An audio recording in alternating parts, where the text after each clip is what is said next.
Hello viewers, in this video I'll show you how to fix Instagram message copy and paste not working problem. If you want to solve this problem, please follow the step. Step 1. Open your phone setting, scroll down, go to apps, again go to manage apps,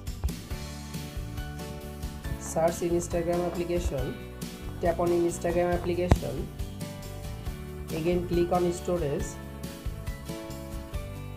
tap on clear data, click on clear cache data,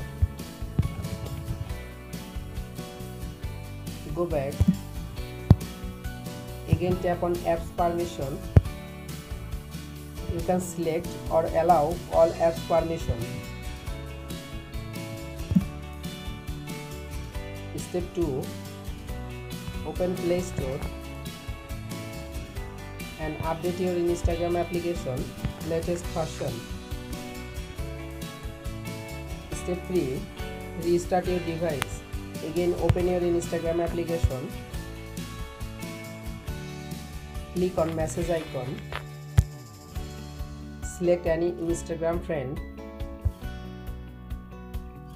select Instagram message.